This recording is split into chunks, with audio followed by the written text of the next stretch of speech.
بسم اللہ الرحمن الرحیم الحمدللہ نحمدہ ونصلی علی رسولہ الکریم اما بعد السلام علیکم ورحمۃ اللہ۔ بزرگوں، دوستو، عزیز ساتھیوں، کیسے ہیں؟ اللہ تعالیٰ سے دعا ہے کہ اللہ تعالیٰ آپ سبوں کو، ہم سبوں کو اپنے حفظ و امان میں رکھیں، آمین یا رب العالمین۔ محترم بزرگوں، دوستو، عزیز ساتھیوں، آئیے اکرام میں مسلمانوں کے حقوق سے متعلق احادیث کا مطالعہ کریں، درود شریف پڑھ لیں۔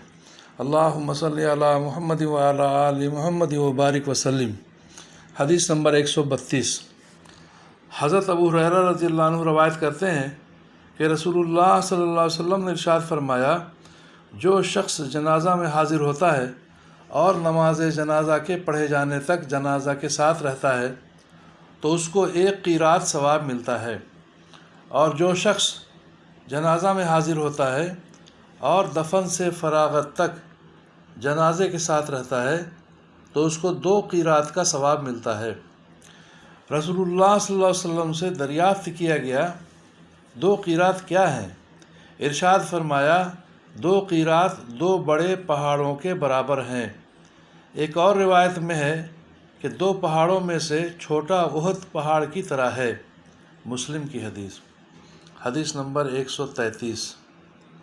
حضرت عائشہ رضی اللہ عنہ روایت کرتی ہیں کہ نبی کریم صلی اللہ علیہ وسلم نے ارشاد فرمایا، جس میت پر مسلمانوں کی ایک بڑی جماعت نماز پڑھے، جن کی تعداد 100 تک پہنچ جائے، اور وہ سب اللہ تعالیٰ سے اس میت کے لیے سفارش کریں، یعنی مغفرت و رحمت کی دعا کریں، تو ان کی سفارش ضرور قبول ہوگی۔ مسلم کی حدیث ہے۔ حدیث نمبر 134۔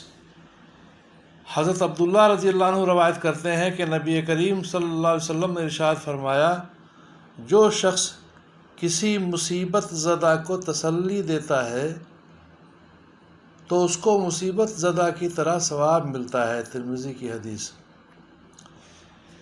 حدیث نمبر 135۔ حضرت محمد بن عمرو بن حزم رضی اللہ عنہ روایت کرتے ہیں کہ نبی کریم صلی اللہ علیہ وسلم نے ارشاد فرمایا، جو مومن اپنے کسی مومن بھائی کی مصیبت میں اسے صبر و سکون کی تلقین کرے گا، اللہ تعالیٰ قیامت کے دن اسے عزت کا لباس پہنائیں گے۔ ابن ماجہ کی حدیث ہے۔ اللہ تعالیٰ ہمیں بھی توفیق عطا فرمائے، صرف صبر و سکون کی تلقین پہ یہ اجر و انعام ہے۔ حدیث نمبر 136۔ حضرت ام سلمہ رضی اللہ عنہ فرماتی ہیں کہ رسول اللہ صلی اللہ علیہ وسلم حضرت ابو سلمہ رضی اللہ عنہ کے انتقال کے بعد تشریف لائے۔ حضرت ابو سلمہ رضی اللہ عنہ کی آنکھیں کھلی ہوئی تھیں۔ آپ صلی اللہ علیہ وسلم نے ان کی آنکھیں بند فرمائیں اور ارشاد فرمایا، جب روح قبض کی جاتی ہے تو نگاہ جاتی ہوئی روح کو دیکھنے کی وجہ سے اوپر اٹھی رہ جاتی ہے، اسی وجہ سے رسول اللہ صلی اللہ علیہ وسلم نے ان کی آنکھوں کو بند فرمایا۔ ان کے گھر کے کچھ لوگوں نے آواز سے رونا شروع کر دیا۔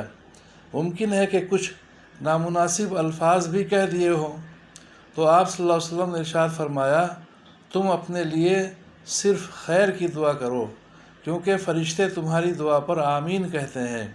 پھر آپ صلی اللہ علیہ وسلم نے دعا فرمائی، اللہم اغفر لی ابی سلمۃ وارفع درجتہ فی المہدیین واخلفہ فی عقبہ فی الغابرین واغفر لنا ولہ یا رب العالمین وافسح لہ فی قبری ونور لہ فیہ۔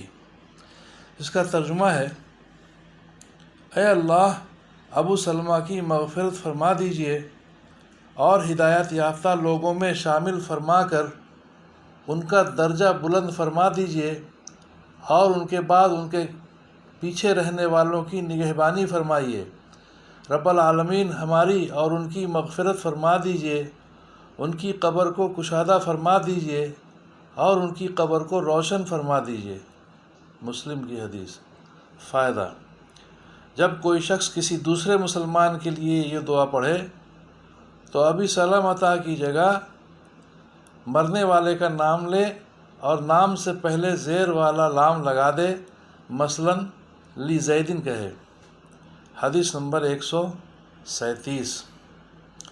حضرت ابو درداء رضی اللہ عنہ فرماتے ہیں کہ رسول اللہ صلی اللہ علیہ وسلم ارشاد فرماتے تھے، مسلمان کی دعا اپنے مسلمان بھائی کے لیے پیٹھ پیچھے قبول ہوتی ہے۔